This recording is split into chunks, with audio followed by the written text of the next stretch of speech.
everyone. Welcome to Sugar Glider.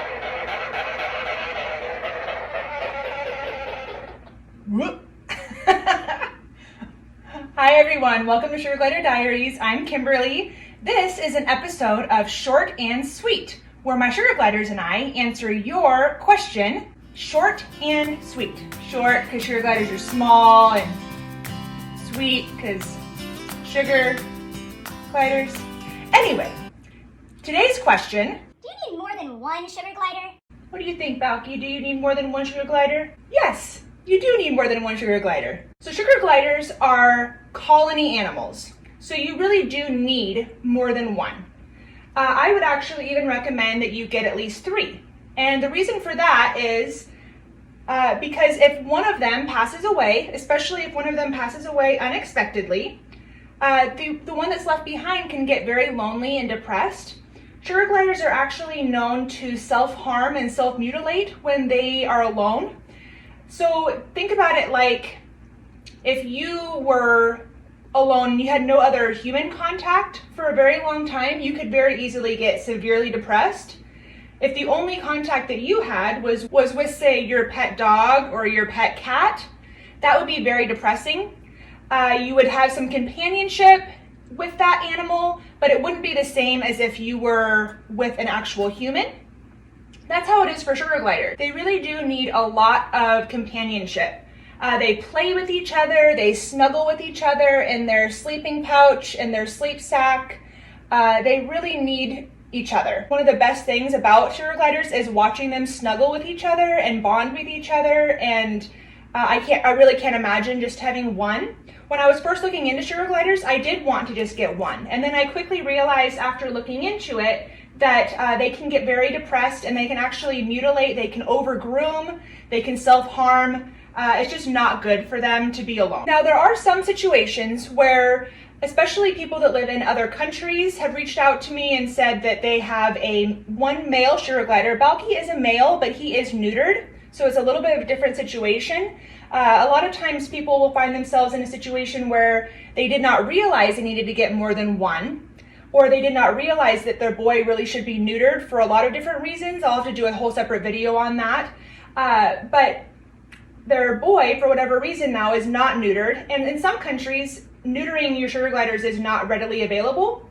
And so that's a pretty big issue, because if you have a unneutered sugar glider, and then they are with a female, they are going to reproduce babies. And I would never recommend for a unexperienced new owner to become a breeder, whether they're going to keep the animals for themselves or sell them. It's not a good idea. It takes a lot of research, a lot of work to be a responsible breeder. You also need to have lineage, which is a family tree, to ensure that you don't have inbreeding and a lot of health problems for those babies. So basically, you really need to have a neutered male if you're going to have a female. You also need a neutered male if you're going to have another male, especially if he's going to be a unneutered male, because 2 unneutered males can fight. So the only situation that I've ever told someone, well, it might be better for him to be a single glider, at least until you can get him neutered, is in that situation, because 2 unneutered males can easily fight and actually really injure each other. Sometimes it works, but it's a risk that I would not recommend taking.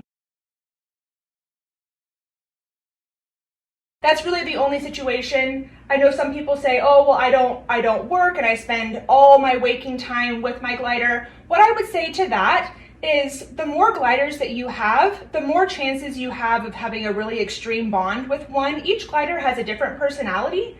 And so if you have 2 or 3 gliders, then you just double or triple your odds of having that really close bond. I have one glider that I have a really close bond to, and then my other 2 are bonded to me. They're comfortable with me, but they're not they don't want to spend time as much with me as my one glider that's super bonded to me. So I would say that the more you have, the more it increases your chances of having that one extreme bond. And then you get the added benefit of having other gliders that have different personalities. You get to experience that as well. And then you have companions for each other. So I would really recommend getting at least 2, if not 3 or more in your colony. And yeah, that's the short answer. Short and sweet. Oh, if you haven't liked, press the like button right now. If you press the like button, it does not cost you anything, but it really helps out the YouTube algorithm. So I would really, really appreciate it. If you haven't already subscribed to my YouTube channel, please feel free to do so. Not all of my videos are like this. I do vlogs and I answer questions in a more long form way, but this is a new series that I'm starting, so I hope you enjoy. Have a wonderful day and stay tuned for more of these short and sweet episodes. Bye-bye. Say bye, Balky boy.